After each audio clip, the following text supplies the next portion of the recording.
two books. I was writing a collection of essays, and that was going very well. Life was coming in, and I was very much able, through the skills I had learned as an artist, to create something out of that that I could share with people. But we could only share from what we really do have, in a way. And while I was doing that, I started to wonder, if I'm so good at this thing, how come I can only use it to produce what is called literature? How come I could only use it to produce things I could share with other people? How come I could only use it to produce a book that would be published by a publisher, etc., etc.? And then I started writing a collection of poems. But the poems were not, I didn't have a publisher in mind. I didn't have in mind any future for them at all. I was trying to write poems of my life. And the poems that I was writing started to take the form of what my experience was. They were not trying to resolve it into art. They were not trying to turn it into something. They were not in any way making it conclusive. They were poems that were representative of and moving at the pace of whatever experience the universe felt I had to go through. So when I looked at them, I felt they were very ugly poems. I felt there was a mixture. In poetry, you know, there's a bias many times to, and an imbalance many times to light, an imbalance to the idea of beauty, and certain ideas of beauty take root more than others, rather than a concept of balance. And what I started to see with these poems a lot were very light things, very dark things alongside each other. I started to see, you know, things that normally do not come together start to interact with each other in a way that I didn't feel I could even present it to somebody who is accustomed to seeing poetry in a kind of way, who is accustomed to, you know, who would receive it. Because whenever you're sending something out, you do have some kind of idea of what the receiver will receive. The journal, the person you'll be reading to, whoever it may be. So I continued with these poems nonetheless, and they were just holding space. Some of them would express intense emotions of one variety or another. Some of them were just poems that were holding space, and that's the best way I could describe them. So I had these two things, and I was not sure how to reconcile them, but I saw the difference in what was happening. And it made me more and more start to put pressure on my ideas of literature. And I got a moment, I was lucky to get a fellowship at the T.S. Eliot House, and I got a moment of total quiet, because New York City is very noisy, and to have these two things there as well, yeah. So I got to go and start to really look at what I had in front of me. And in looking at it, I realized, okay, so this is what I had been doing. The essay collection was very easy. You take something, I could take an experience of my family, and I could very easily be the bright boy or the person who's good at this thing and turn it into that and give it out. Or I could give something else.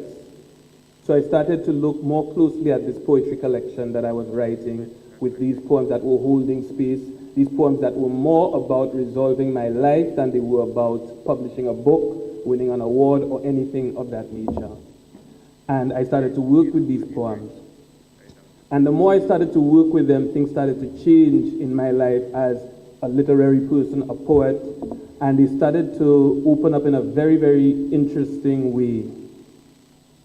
I started, you know, as a writer, you have a reading habit and you have kind of reading expectations where you probably might read, who's the best poet out right now, you know, you know, who is doing something technically interesting that I could look at to do it. And I'm sure in any field you could think about, that's the approach you would take. Who is doing something? Who is the avant-garde? Who is doing stuff like this? Or who do I like, or whatever. But what I started to get coming to me was who I needed, and I was not the one asking it to come. Books were just coming to me in ways where it was exactly what I needed at exactly that time, in a series without fail. And they were not, there's a bit of an echo, but they were not literature books only. It started to span out to all manner of books. It started to span out to cookbooks. It started to span out to all of these, but at the same time, I was engaged in a new form of reading them because of my experience. Because of my experience. So in reading these books, I started now, my idea of literature started to include almost everything I was reading, because I was seeing literature in it, and for sure I was also seeing it in literature. So that slowly this partition that is there, in one way or another for many artists, no matter how high it is for me or how low for somebody else, there is a sense in which it is there. There's always a sense of the artist going away to do art, and that's where the process begins, or that's close to where the process begins. Or going in his room, going out, or as I did, I went on a fellowship. So I started to get in touch with what I felt and what I've started to call, it's really just my life, but I started to call it life technology, because I realized that it was providing valuable information for me that was applicable to every single thing I could do on this earth, from literature to life to love to every single thing. And that's because it was breaking down the boundary that was around literature. If you look at the technology behind me again, you'll notice that there's a void in all of them where something needs to be put in. And my relationship to literature at that time was, as many of our relationships are, to concepts, institutions, and so forth. The idea is always of a void on one side or another. That's why I say it's unidirectional technology, one way.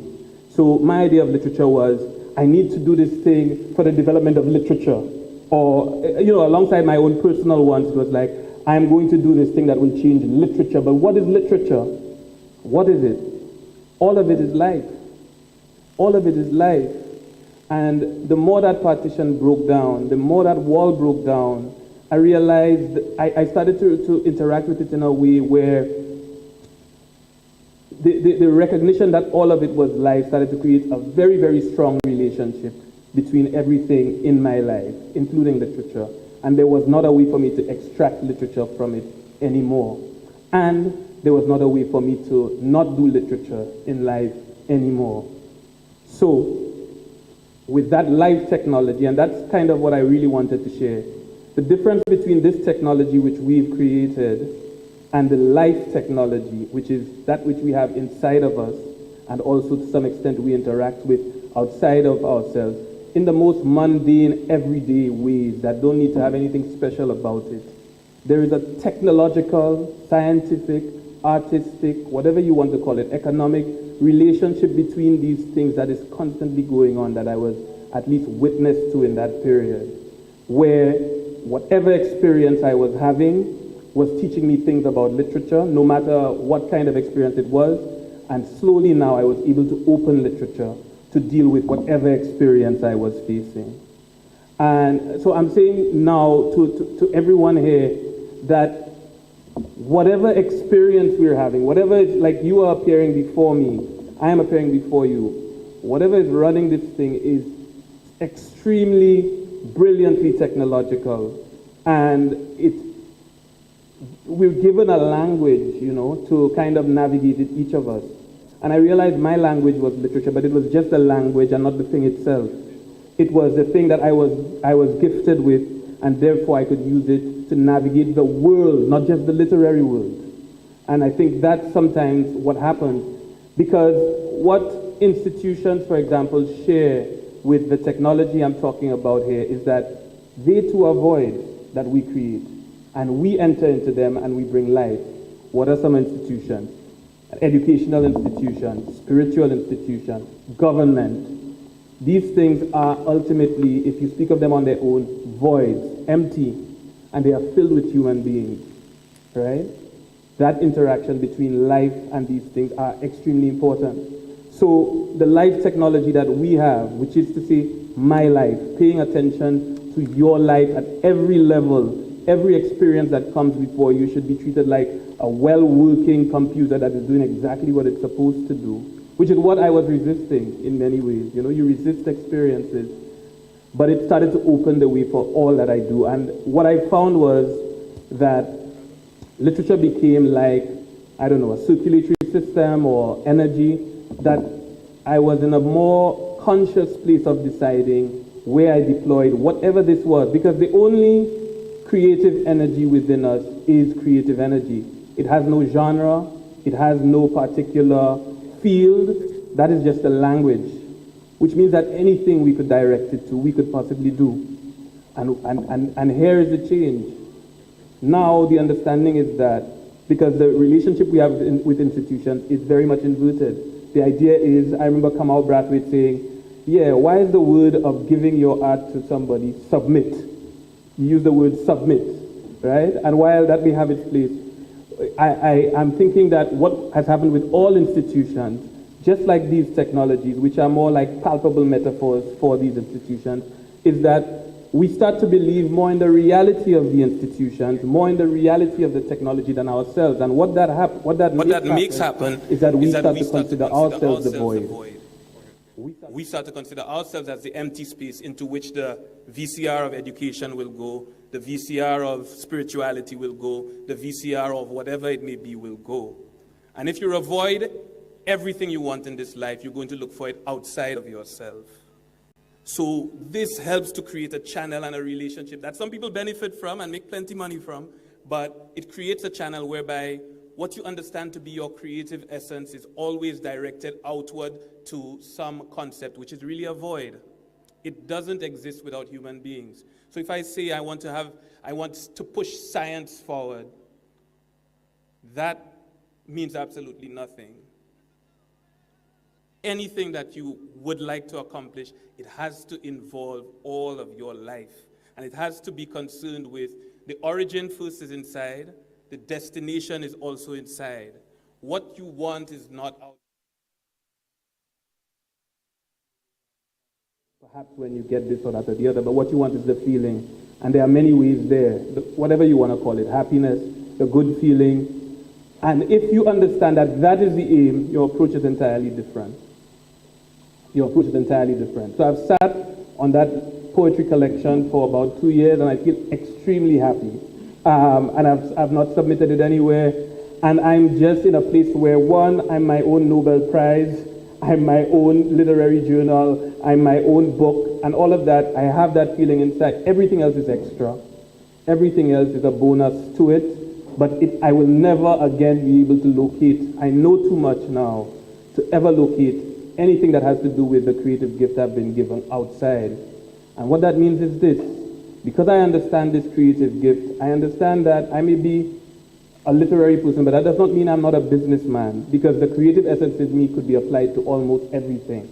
I may be a literary person, but that does not mean I can't be an economist.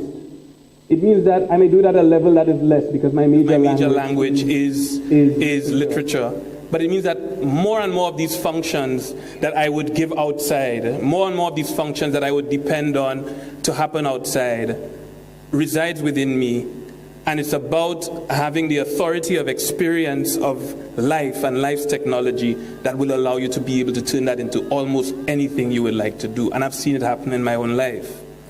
That with that knowledge, I have been able to do so. The last thing I would like to say about this technology in relation to the life technology is this. We have two terms that we often use when we talk about technology. We talk about the digital and we talk about the analog. And often we talk about the digital as something that began not too long ago. But the concept, the essence of the digital started a very long time ago. The essence of the digital, well, let me start with the analog. I came across the word analog. I thought about it as related to something that was happening with me and what I wanted to be. And I looked up the etymology of it, and I found out that the word analog comes from whatever word that means proportion. It means things are always done in proportion to what is needed, what is necessary. And what is necessary not from an external idea of man as an economic animal, man as this animal, but what is essentially spiritually necessary for you to feel good.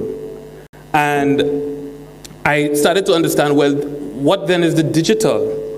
The digital is, in contrast to the analog, it is about quantity, but it does not have the element of proportion, which is why it could always go. It could go beyond what will be healthy for us. The analog relationship is one whereby whatever is happening is aware of the entire ecology of which you're a part, the entire ecology that you are. And that is what the life technology, I hope you understand what I mean. It's simply your life I'm talking about. outside and in, the experiences that come to you and what the experiences you have inside, and the way you make them relate with each other, which is key. These have an essentially analog relationship, meaning that if that relationship is developed in the way that we put efforts into developing technology, what you're going to have is a relationship with this technology that is always going to be in conversation, in concern, in everything with exactly what you need, even beyond what you know you need. The experiences that come before you, that is how it works. It is an analog technology, the life technology. The digital technology is something that needs human beings as a check and balance. Otherwise, it'll take human beings to where they can't go. And this is not to be a doomsday prophet or anything like that, or to say that anything is bad. It's to recognize that the technology we create, and I don't only mean what's behind me, I'm talking about institutions are a form of technology. If we don't recognize these as, we are custodians of these, it could take us very far. Even looking out at you right now, I could enter a digital world by wondering what everybody is thinking. Do you see this image here? This is kind of what the inside of many young people may look like. Because right now there's a concern of what is 1, 2, 3, 4, 5, 6, 7, 8, 9, 10 different people thinking at that time. Because the understanding is what I want, what will make me happy, is in front of me, is outside, is somewhere else. But if you understand the origin and the destination to these things, to be inside, if you consciously start to interact with life as, not necessarily as technology, but to respect it as having that level of efficiency, even beyond what we have seen in this technology, you have the ability, with whatever gifts you've been given or chosen to practice, to turn it into an information generating machine for how to live all your life. If you're truthful about it, if you're sincere about it from the inside, you are able to turn, whether you're a minister or a poet or an ambassador or whatever you may be, you start to realize that ultimately these categories are meant to help us enter something, to help us speak it, to help us give words to it. But ultimately, you have to remember, behind all of it, inside all of it, whatever it is, it's life. The categories are all provisional. All of the categories are provisional. So this is what I encountered, and this is what has kind of totally changed my relationship to a lot. And I find now that not only what I read and take in is so varied, but I hear the poetry in all of it, but almost everything I'm doing now, I do it with a poetry that's slightly different than what I started out doing. Because in our world, especially even in the poetic world now, which has kind of linked up with other institutions in many ways, you have the sense of seriousness outside, the sense of urgency, that I need to do this in the world, out in the world. This is an urgent discussion that we need to have, etc. And there's nothing more urgent than life itself. There's nothing more urgent than life itself and dealing with yourself in that way. And the more we start to kind of erode these discourses with our own kind of discourses that are really very basic, really just starting to live consciously. And always, I remember saying to myself, and it's such an easy phrase, putting life first. And if you put life first, the poetic principles change. There's no urgency. There's urgency, but there's not as much of it as you're being told. One of the principles you have is patience. One of the principles you have is understanding that the light and the dark will live next door to each other easily. All right? The poetry I read, a lot of the poetry I read growing up would either show you the bad with a critique or the dark with a critique, or show you the beautiful all in light and very, very nice. A lot of it I read. Maybe I didn't read some of what you guys are reading. But I feel like I have not yet seen, but I do feel now that I've experienced a poetry that understands that life is about balance. That life, no matter what comes before you, there is a relationship and a poetry and a poetics between these things that is happening in spite of you. And sometimes all you have to do is to be conscious, to be true, and to look and observe your life and what is happening around you. Thank you very much.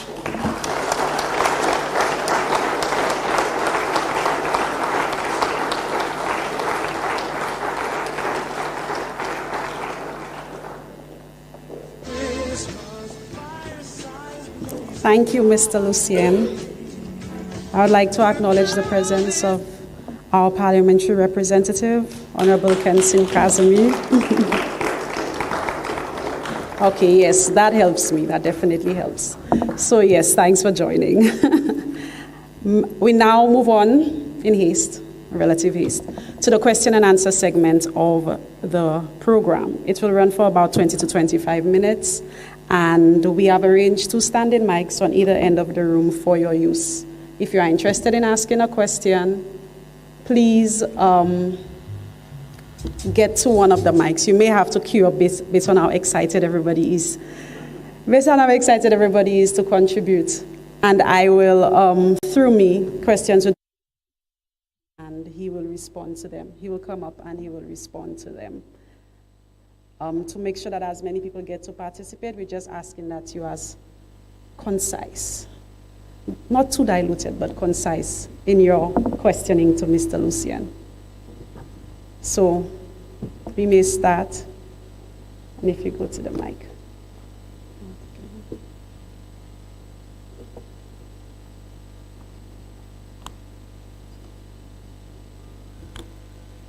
If you're interested, you could get to the other mic while one speaker goes so that we don't have a delay in the session. Yes. Just want to say a special thank you to Mr. Lucien for this very informative lecture tonight. A question to you, both a question and an observation. There seems to be a great dichotomy between what we experienced during COVID, which for many of us was a moment for us to pause, to do some introspection, and to go back to values that we held onto maybe 3 generations ago, where we went back to basics. Sort of like what you have demonstrated there with the technology. Being a tech person myself, I'm looking at this vis-a-vis AI, which seems to be a very disruptive, well, not seems to be, but really is a disruptive technology that is changing everything that we are doing, whether it's in arts, medicine, education, etc. I love the way you pieced it together to show the importance of us understanding that it is more about us understanding our roles, understanding who we are. And even your mindset, how it changed your perception, the way that you write poetry, the way you understand yourself, the way you conduct yourself, the way you do business, etc.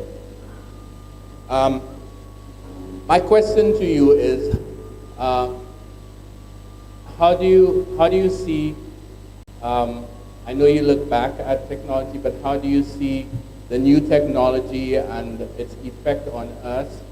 And how do you put this all into context with what you just explained? And does it have an even greater meaning for us and the next generation coming who will be disrupted by this technology? Okay, thanks.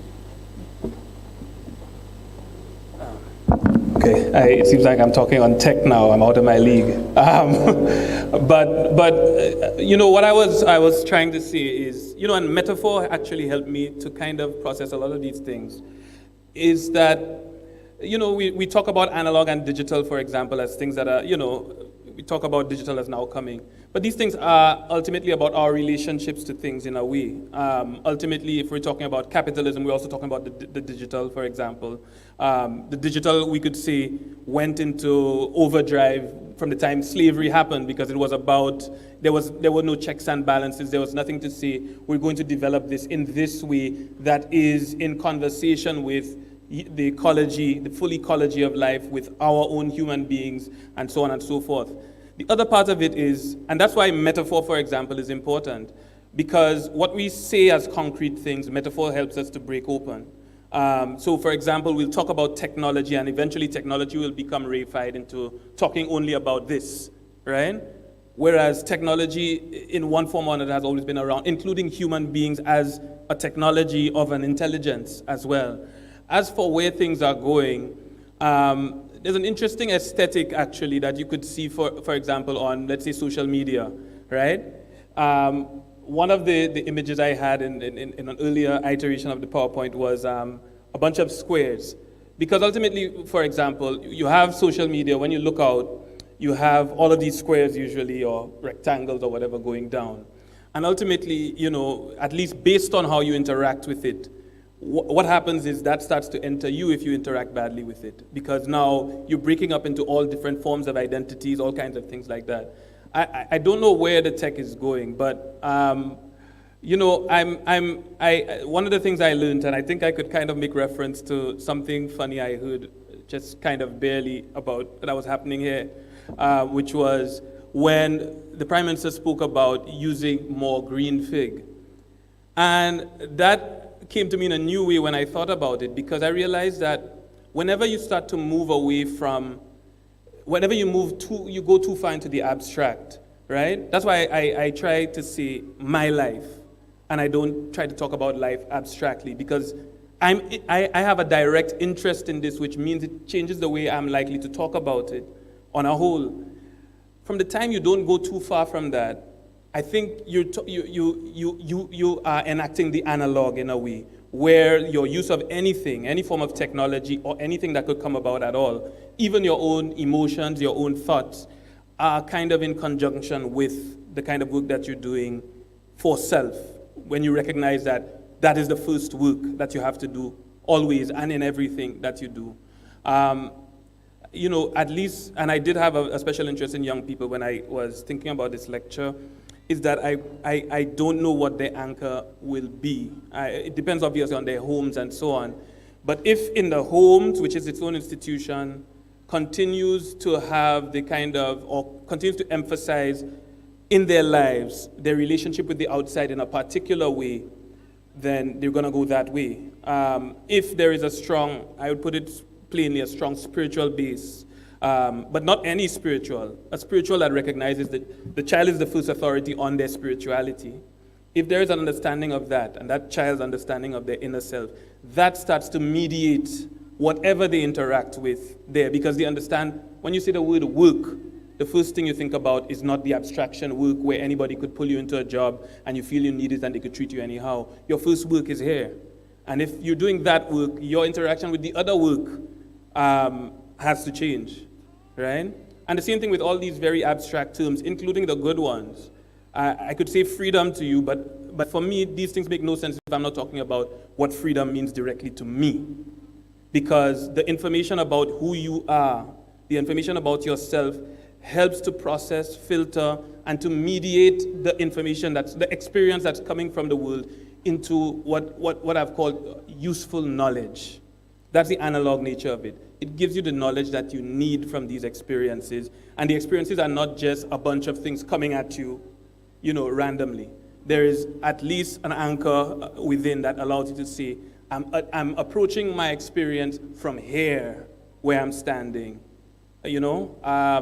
So I think whatever the technologies are, and I'm speaking of these concepts as technologies as well, you have to know where your hair is and where you're going to deal with it from. So in relation to the Prime Minister's comment of the green fig, I understood in a whole different way. The understanding is, I remember going to a festival while I was writing this ugly collection. I went to a festival in the Netherlands, and I said, I'm going to read this work, no matter how I feel about it.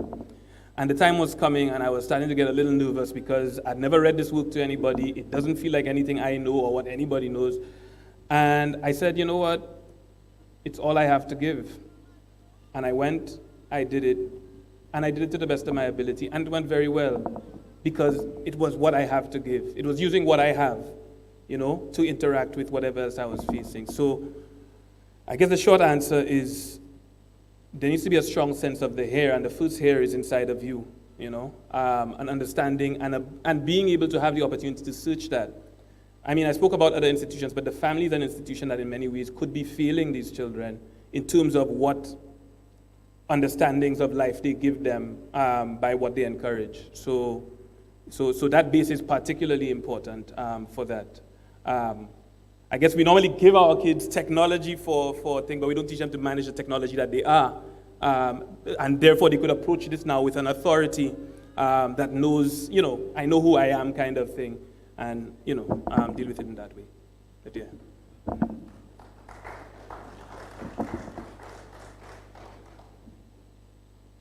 Thank you, Madam Moderator. Good evening. I wish to adopt the established protocol. Mr. Lucien, I just want to first thank you for representing our generation, or even the generation before me, which you are part of, and to give us that sense of technology and poetry. My standing here is for you to clear two poems for me, which is that of Basil and the other one of Dambwe. Okay. I want to bring out Basil. I cannot recall you being part and parcel of what you spoke of, but apparently very young, and you may have seen through the windows of your grandparents what was happening in the streets of Grozile, where you could bring life, which you spoke of very highly tonight. Right. Life and death, where you brought light and dark together. So I want you to explain a little in Basil how you made him come into full life and walking back into death. Right. That's one question. And secondly, in the presence of your mother, how you, that dumb way, how you got dumb way, because you brought dumb way to life, with the rolling of the hands, and no one understood. But there's a very strong principle in it, which I understood. Now, if you give me your understanding, perhaps I'll understand it more, because I'm a very strong reader of your poem as you have your life. Yes, thank you. And my family knows that very well. I'm always quoting something from your poems. So I thank you. Yes. I just want to explain these two poems for me. Thank you. Okay, good. And it will link to this discussion anyway, so it's good. The poem I wrote, Basil, in my collection Sounding Ground was, I have memories of in Grozile, Brother and the cobbler shop and people playing dominoes there.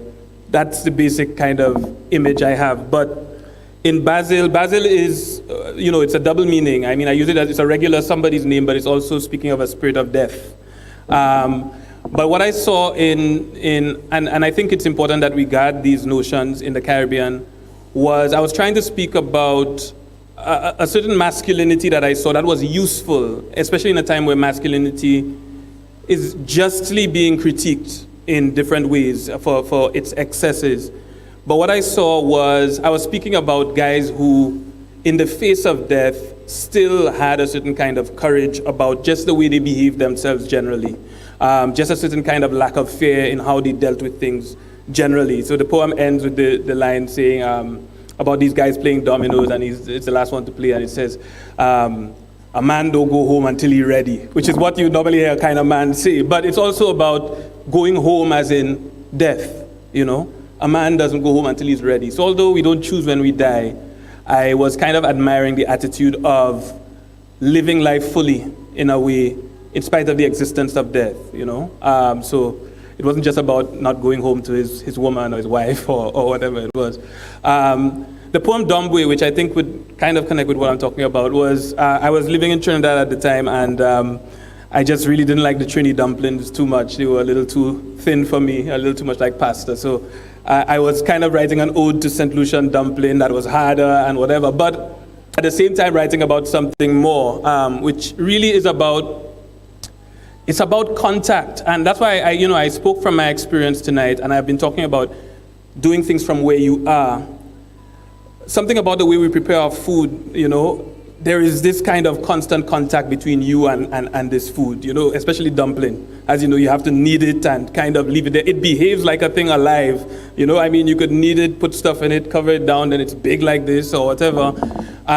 In fact, one of the books I read and I really loved was a book by a Barbadian writer called Austin Clarke, which was a cookbook talking about food he ate from his mother, and it's the kind of food we would eat here, like, I don't know, pig neck, pig elbow, whatever, But he was talking about their relationship with this food, where His mother, she would be there when it was being killed, the animal was being killed. She would buy it ahead of time. She would prepare it, and he spoke about how she had to make this contact with it.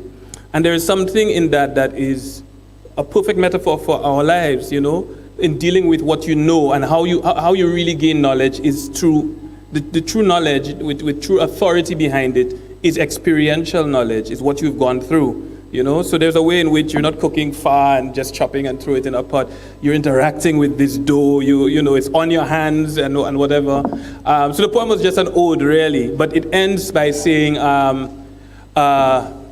something only hands could understand. So I don't remember the line now, my poem, but an argument that should be left to hands is the last thing. Because it was like an argument with the Trini dumpling where I said, it's an argument that should be left to hands. And what I meant by that was, it is the knowledge, the true information of whatever is happening there is coming through that interaction of hand with dough, just like in our lives as well. So that's kind of what the poem is about.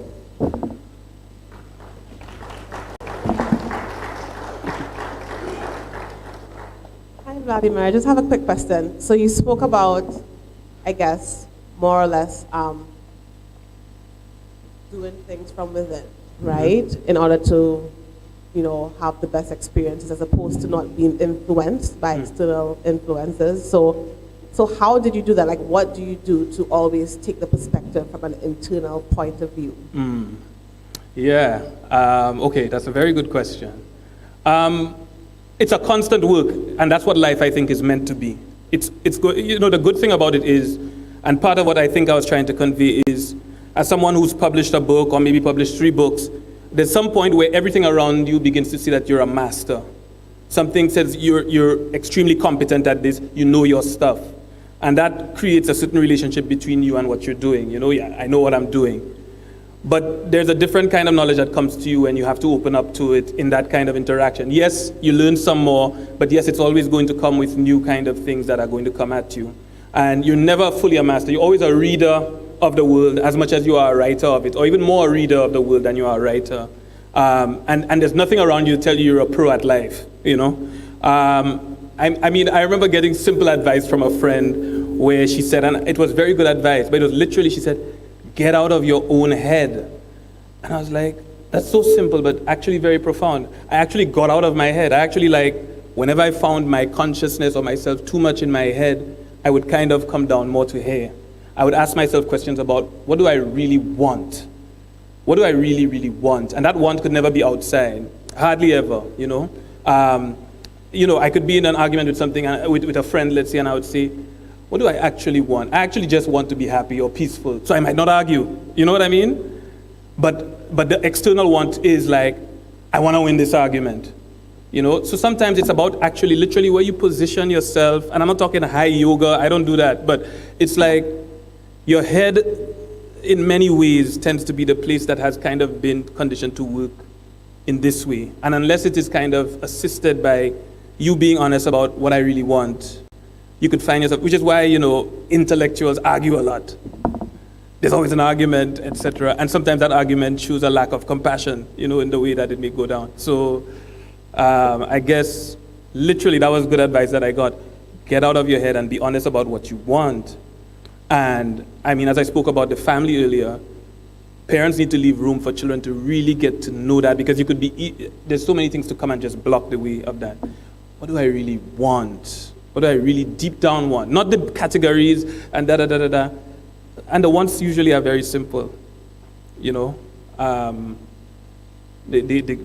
path there is not always simple, but if you're dedicated to it, you will go it, and you will start to enjoy things you never thought you could enjoy.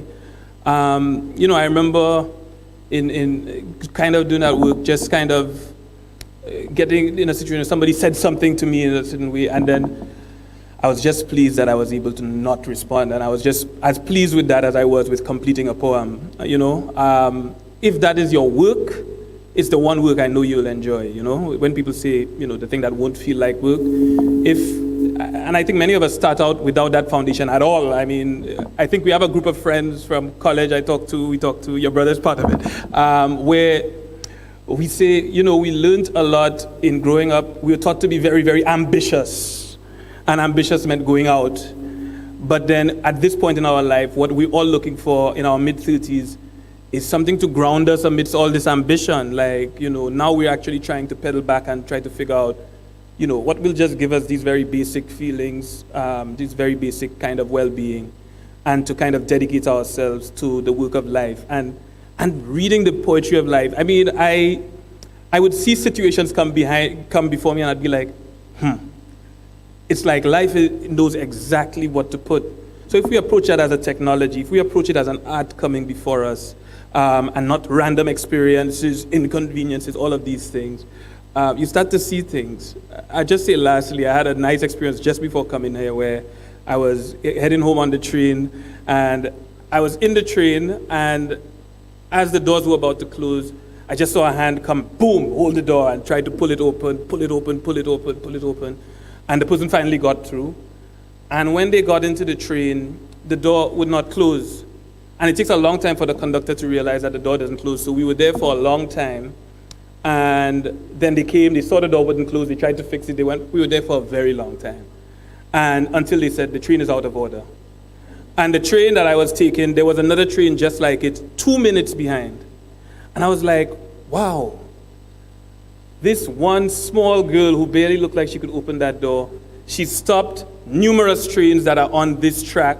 This is the technology in a way. Our behavior towards it as well, the rush behavior. She stopped, it was rush hour, so she stopped like hundreds or whatever number of people from going. I was like in awe. I wasn't even upset. I was just in awe. I was like, wow. And I was also in awe at the fact that everybody near to her on the train stayed very quiet and didn't say anything to her, did not look at her in a bad way at all. And afterwards, everybody got off the train. I went off. I had to walk probably 6 blocks to get the next train, but everything was okay, But it shows kind of about our attitudes to these things and how they could kind of bring us into, very weird places with it as well. So I think it's about, one of the key ways, it sounds very simple, but it's just kind of being honest with yourself, even when it's not what you want to be, kind of, I think that starts you off on a very, very good footing. And to just engage the fact that you do have an inner life, because many of us actually don't feel that we do. If you could be in a room of all these people and still kind of not be fully out, doesn't mean you become introverted, not at all, because that's part of the interaction. But if you could at least have a place where you're standing to interact in a way, so to speak, I think so. I don't have all the answers, but that's one. Yeah.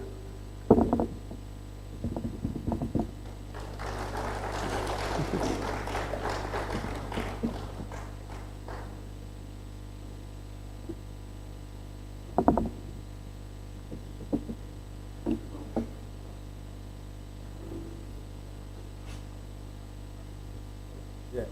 Mr. Lucien, we know for a fact it's nice to be eloquent. It's nice to have a very good command of the English language or the Queen's English. But my question to you, how you intend to translate or transform that talent into bill-paying activity? Oh.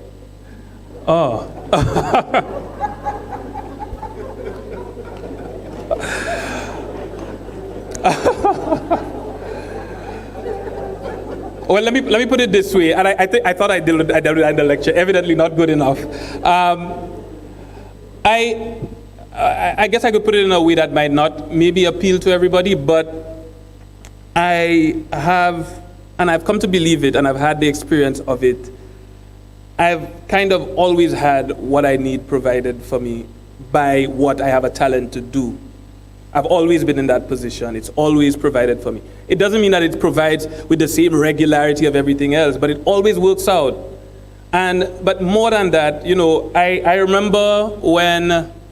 remember times when I would look at like stuff around me and I'd be like, I have this, and I just didn't have peace of mind. And that started to matter more to me. But what the way things work is, the more work I was doing on that, the more I was kind of having insights into what I will do to kind of, that would provide some bill-paying activity or whatever. But the other part of it that I think I should say is that in all that I discussed in the lecture, it showed me how much more I could do for myself. So I no longer have the same relationship with, poets get no money off of their books. No, and it's exactly the thing I'm talking about, where ultimately it's the person who owns the technology to be able to create multiple copies and distribute it. They will be able, their children will be able to eat from it, maybe their grandchildren. A poet from his, whatever they call them, no. I've never even taken a check. I've always just bought books with it. But it's because we probably established that as a relationship, because everything is about how you relate with it. That relationship could be changed, and the poet could definitely make more money. I'm definitely a believer in that, and I'm definitely dedicated to doing so as well. I don't have the answer as to how, but I know that it could happen, because every single thing in this life is about your relationship to it. It's the same relationship I said with the technology. Because ultimately what's owned by the publisher as an institution, as somebody with printers or whatever, is that. And the more and more these institutions actually become linked. Because, for example, you can't enter a book in a literary festival if you're self-published. Which in a way, if you're an established poet even, who has shown that, who has been published by a major publisher, I don't think that you could even enter a self-published book in later life to an award scheme.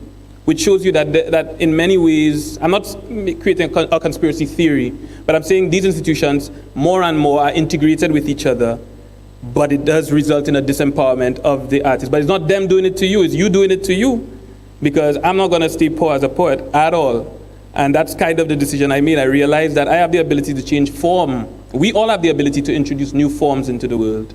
And that form could be the interaction between any institution and yourself, just like it could be the interaction between your phone and you. Are you the master of it? Are you the master of you? Or you're all on a balanced relationship? Whatever you want to put it, that relationship could change. I definitely believe it can. And I'll send you a check.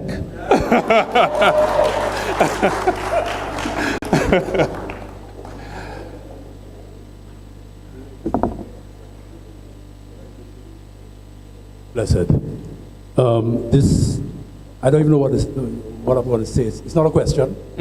It's a wondering out loud, because you're speaking from a process that's happened in you, that's made you come to some convictions, right? And you've put it in certain metaphors and so on. But a process has happened in you, and you're convinced of it, and you're speaking from it. And I guess what I'm trying to kind of like ponder out loud and wonder if you have any thoughts about is,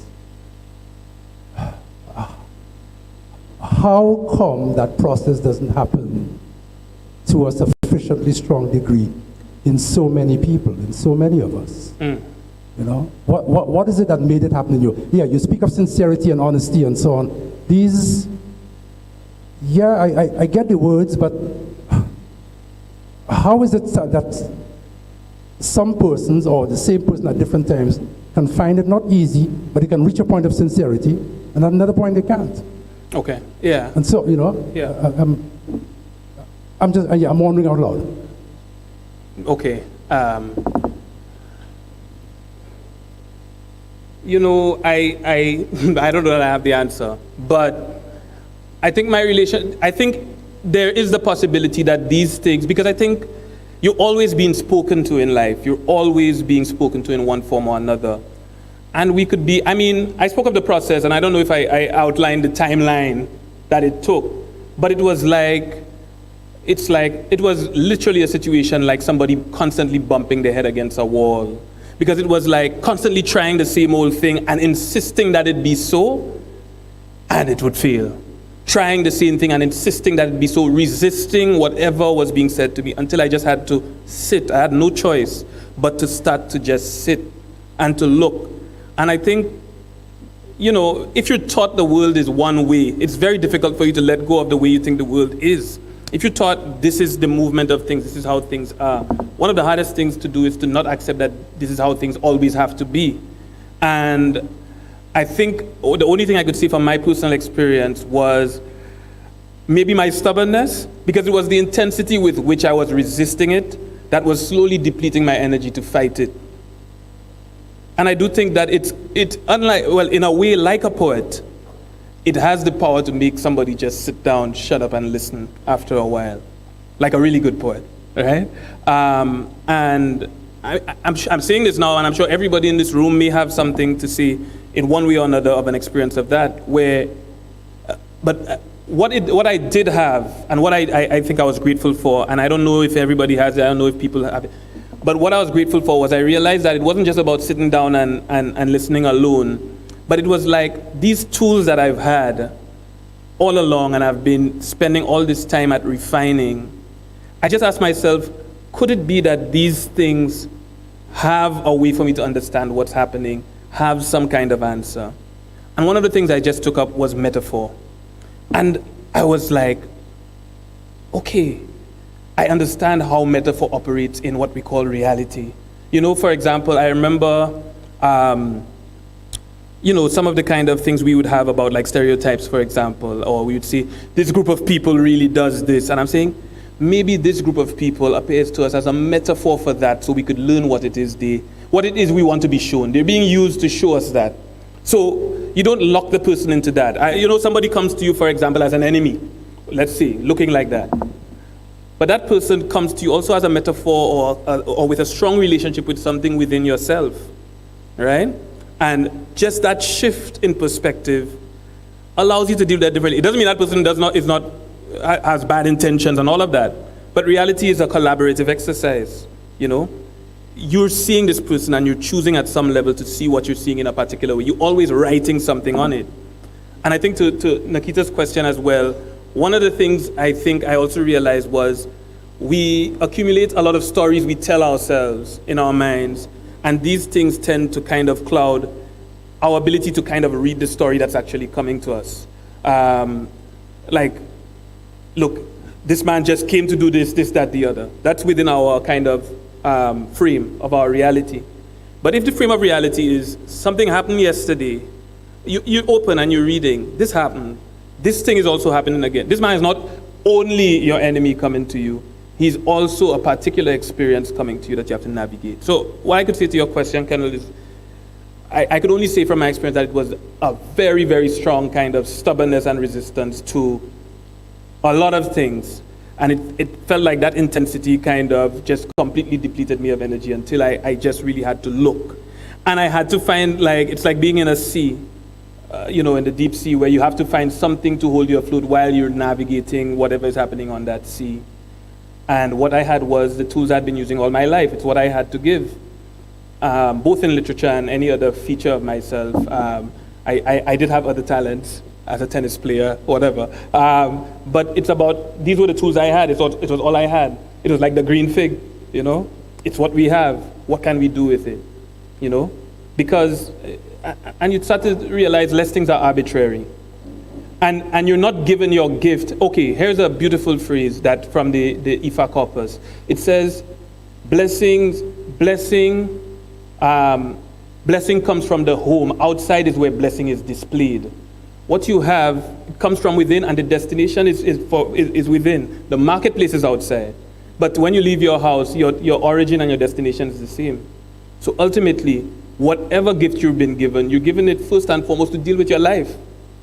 That's the first thing you have to deal with it. And the beauty of it is, in relation to the other question is, if you're actively doing that, I have a conviction. I believe that you will start to, slowly, gradually, you'll make your way, and everything you need, you really need. I might not probably be Elon Musk, but what you need will come to you.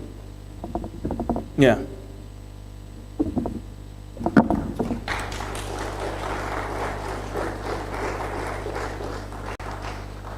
Thank you, Vladimir. I'd like to acknowledge the presence of Senator Lisa Jawahir.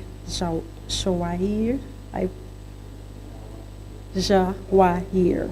I'm a little nervous tonight, so just bear with me. Yes, thanks for joining. So, I listened to the lecture very intently, and I was most intrigued about the conversation on the prevailing unidirectional nature. I'm using all the words, I wrote it, of the interactions between ourselves and external institutions. And I think about interviews, because you go to a job interview and you're so fixated on giving them what they want, so you get what you want out of it in some way. And the concept of putting life first and really the interaction between the two. I grew up being, my mom is there, so I have to say it properly. I grew up being told that your talents will create opportunities for you. And I listened to everything that you said, and beyond being told that, I believe that that is what happens. And there's something magical that happens when you notice that you had a flat tire, but it was for a reason. You failed an exam, but there was a lesson learned. You started a business and it didn't go well, or there was an argument in something that delayed a submission. And so yes, it's really intriguing how it was presented. I do not write metaphors, but it was very intriguing and relevant to me, so I trust that it was for everything else. You know I could talk, so I'll stop here. But thank you very much, Vladimir. Yes. And I'm starting to say thank you. That's not my role, so I'd like to ask Miss Latonia Duncan, to please deliver the vote of thanks.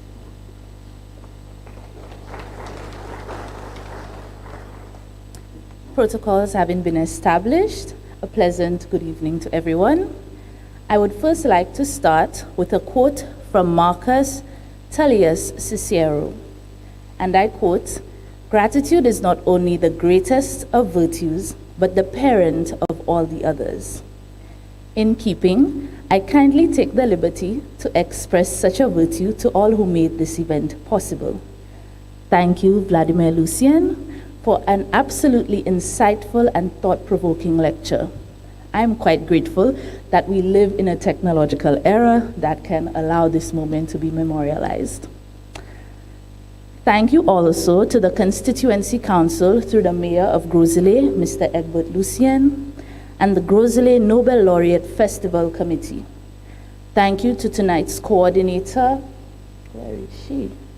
To tonight's coordinator, Mrs. Dalia Fassois of the Nobel Laureate Festival Committee and 758 Books. Thank you to our corporate sponsors, Bank of St. Lucia and Baywalk Mall. Thank you to the Art Village and the generous individuals who permitted the use of these lovely artifacts you see displayed behind me. Thank you to NTN for carrying this event alive, and to our delightful MC, Ms. Lavon Verdant Daisy. And last, but by no means least, thank you to you, our viewing audience seated here and in various time zones. On behalf of the Grosley Nobel Laureate Festival Committee, we look forward to seeing you at our upcoming events.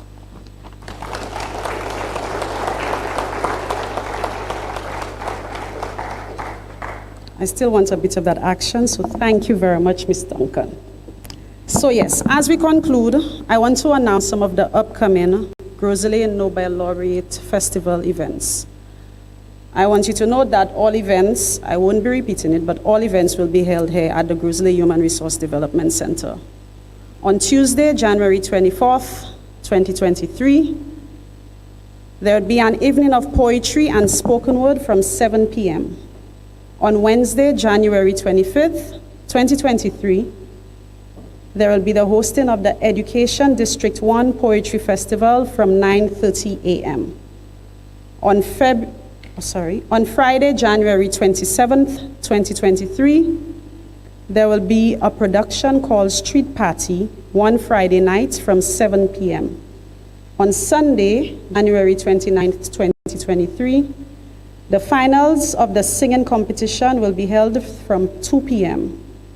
On Tuesday, January 31st, 2023, there will be a book launch for Mr. Closel, Sylvester Closel, from 7 p.m. And you would have noticed the displays around us. There's an ongoing arts and craft exhibition. The exhibits are all positioned around us. The prices of most things are included. Several of the items are ready for purchase, and most of the items can be further customized and pre-ordered. So that was my free pitch in case somebody wants to give me something complimentary from the booths. But in principle, there's some lovely things, and you are free this evening to purchase.